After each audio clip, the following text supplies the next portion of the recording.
I am sorry dad. Samaira की आवाज़ धीमी थी, लेकिन उसमें छिपा दर्द पूरे कमरे में गूंज रहा था। उसके सामने खड़े थे उसके पिता, मिहिर विरानी, जिनकी आंखों में भी पछतावा साफ दिखाई दे रहा था। समायरा की आंखें नम थीं। मुझसे गलती हो गई डैड। उस दिन गुस्से में मैंने आपसे जो कुछ भी कहा, मुझे खुद नहीं पता मैंने क्या क्या कह दिया। मिहिर धीरे से मुस्कुराने की कोशिश करते हैं, लेकिन उनके चेहरे की थकान और पछतावा छिप नहीं पाता। वो हल्के से सिर हिलाते हैं। तुमने कुछ गलत नहीं कहा बेटा, मिहिर धीरे से कहते हैं। गलती तो मेरी थी, और मैं कई सालों से खुद को उसी गलती के लिए डांटता आया हूँ। कमरे में कुछ पल के लिए खामोशी छा जाती है। समायरा गहरी सांस लेती है। डैड, अब उन बातों को याद करने से क्या फायदा? जो हो गया वो हो गया। फिर अचानक उसकी आवाज़ में थोड़ी सख्ती आ जाती है। वैसे भी अच्छा हुआ आपने उस नोयाना को इस घर से और अपनी ज़िंदगी से निकाल दिया। जिस तरह आपने उसे बाहर निकाला, मुझे नहीं लगता वो दोबारा कभी इस घर की तरफ देखने की हिम्मत करेगी। मिहिर चुप रहते हैं। उनके चेहरे पर हल्का सा दर्द उभर आता है। समायरा थोड़ी देर सोचती है, फिर धीरे से पूछती है, लेकिन एक बात मेरी समझ में नहीं आ रही, मॉम अभी तक वापस क्यों नहीं आई? मिहिर गहरी सांस लेते हैं। बेटा, इस बार तुम्हारी मॉम ने बिल्कुल सही फैसला लिया है। समायरा हैरानी से उन्हें देखती है।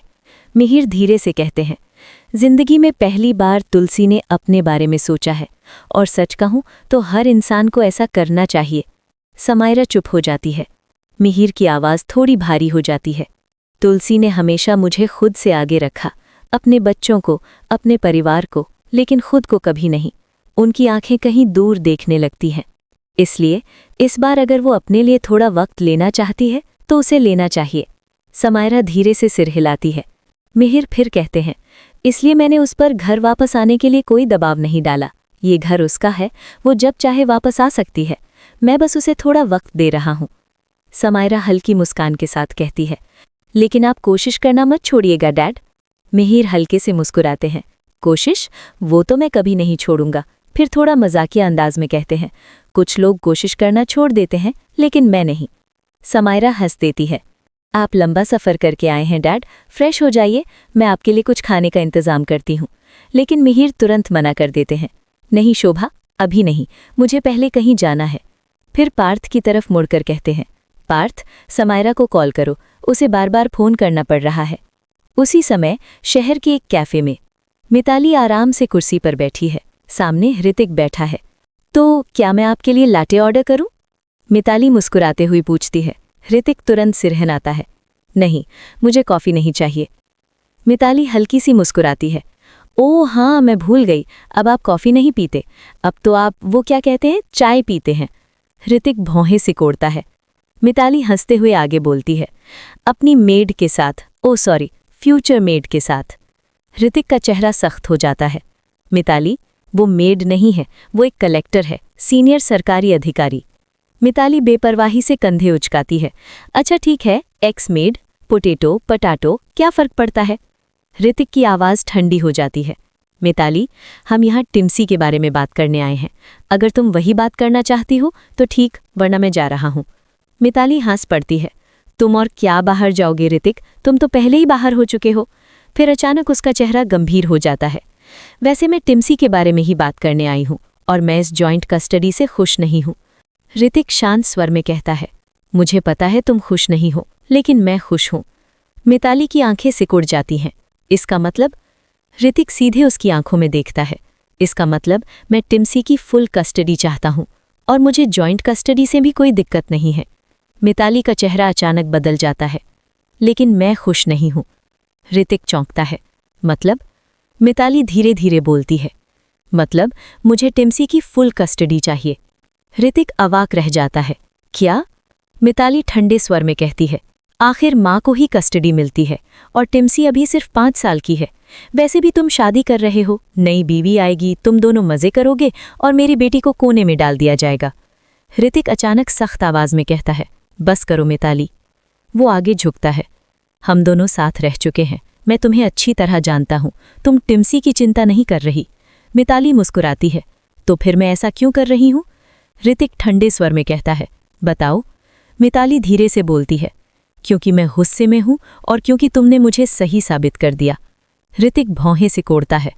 मिताली कहती है, मैंने तुमसे कहा था कि तुम मुन्नी से प्यार करते हो, लेकिन तुमने कभी नहीं माना। अब मानोगे? ऋतिक चुप रहता है। मिताली की आंखों में जलन है। ये मेरी बेइज्जती है ऋतिक, और मैं इसे बर्दाश्त नहीं करूंगी, इसलिए टिम्सी की कस्टडी मेरा बदला है। ऋतिक कुछ पल चुप रहता है, फिर वो गहरी सांस लेता है। वेटर? मिताली हैरानी से देखती है। ऋतिक धीरे से कहता है, मिताली, तुमने अभी क्या कहा मुझे समझ नहीं आया। फिर वो सीधा जवाब देता है, तुम्हें लगता है मैं मुन्नी से प्यार करता हूं इसलिए उससे शादी कर रहा हूं। मिताली मुस्कुराती है। ऋतिक शांत स्वर में कहता है, नहीं मिताली, मैं उससे शादी अपने फायदे के लिए कर रहा हूं। मिताली की मुस्कान गायब हो जाती है। ऋतिक आगे कहता है, मुन्नी हमारे घर में काम करती थी, टिम्सी को उसकी ज़रूरत है, नैनीज भरोसेमंद नहीं होती, इसलिए मुझे परमानेंट सोल्यूशन चाहिए था, इसलिए मैंने सोचा मुन्नी सबसे अच्छा विकल्प है। मिताली अचानक जोर से हंस पड़ती है। ओ माय गॉड ऋतिक, तुम सच बोल रहे हो? ऋतिक गंभीरता से कहता है, हाँ। मिताली की आंखों में अजीब सी चमक आ जाती है। तो फिर मैं कस्टडी के बारे में सोचूंगी। वो उठकर चली जाती है। लेकिन उसे क्या पता, कुछ ही दूरी पर खड़ा ऋतिक धीरे से फुसफुसाता है, सॉरी मुन्नी, मुझे ये सब टिम्सी के लिए कहना पड़ा। उसकी आंखों में सच्चाई है, क्योंकि सच्चाई ये है कि मैं तुमसे सच में प्यार करता हूं। लेकिन उसी समय दूर खड़ी मिताली अपने फोन में रिकॉर्डिंग सुन रही होती है। उसकी आंखों में चालाक मुस्कान फैल जाती है। वाह ऋतिक! वो रिकॉर्डिंग को एडिट करती है। थोड़ी सी एडिटिंग और खेल खत्म। वो धीरे से हंसती है। अब मजा आएगा, क्योंकि मिताली सिर्फ ब्यूटी नहीं, ब्यूटी विद ब्रेन्स भी है। उसी समय शांति निकेतन के एक कमरे में वृंदा गुस्से में अपने बच्चों अक्षय और माधवी के सामने खड़ी थी। तुम दोनों ने ऐसा क्यों किया? दोनों बच्चे चुप खड़े थे। वृंदा की आवाज सख्त हो गई। तुमने ईशान को क्यों मारा? अक्षय तुरंत बोल पड़ा, क्योंकि उसने मेरा टिफिन नहीं दिया। वृंदा हैरान हो गई। तुम्हारा टिफिन? माधवी तुरंत बोलती है, नहीं, उसका टिफिन। वृंदा माथा पकड़ लेती है। मतलब उसने नया टिफिन लाया था, इसलिए तुम दोनों ने उसे मारा? दोनों बच्चे मासूमियत से सिर हिला देते हैं।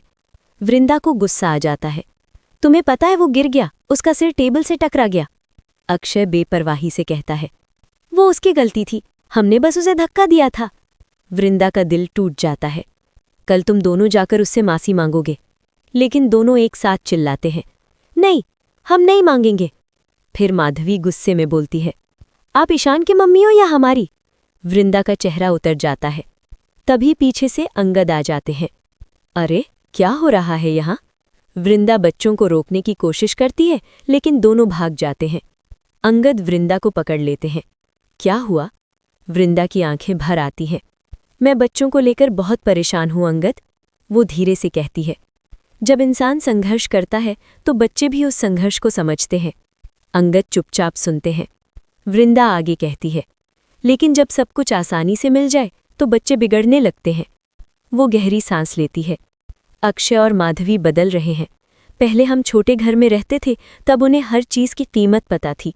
उसकी आवाज़ कांपने लगती है। लेकिन अब इस बड़े महल में उन्हें सब कुछ आसानी से मिल रहा है। अंगद उसे शांत करने की कोशिश करते हैं, लेकिन वृंदा की चिंता खत्म नहीं होती। आज पहली बार मेरा मन हुआ कि मैं उन पर हाथ उठा दूं। अंगद तुरंत उसका हाथ पकड़ लेते हैं। वृंदा, वो बच्चे हैं। लेकिन वृंदा धीरे से सिर हिलाती है। नहीं अंगद, यही वो उम्र है जब बच्चों की नींव बनती है। वो अंगद की आंखों में देखती है। अगर आज हम उन्हें सही रास्ता नहीं दिखाएंगे तो गलती हमारी होगी। कमरे में भारी खामोशी छा जाती है। अंगद धीरे से कहते हैं, मैं उनसे बात करूंगा। फिर मुस्कुराने की कोशिश करते हैं। और अभी शादी का माहौल है, थोड़ा मुस्कुरा लो। वृंदा कमजोर सी मुस्कान देती है, लेकिन उसकी आंखों में चिंता अभी भी साफ दिख रही थी। उधर एक ज्वेलरी शॉप में मुन्नी बैठी हुई थी। तुलसी उसके लिए गहने देख रही थी। ये वाला कैसा है? मुन्नी हल्की मुस्कान देती है, लेकिन अचानक उसकी आंखों में आंसू आ जाते हैं। तुलसी तुरंत पूछती है, क्या हुआ मुन्नी? मुन्नी धीरे से कहती है, मैंने जो किया मुझे सही लगा। तुलसी समझ नहीं पाती। मुन्नी की आवाज़ भर्रा जाती है।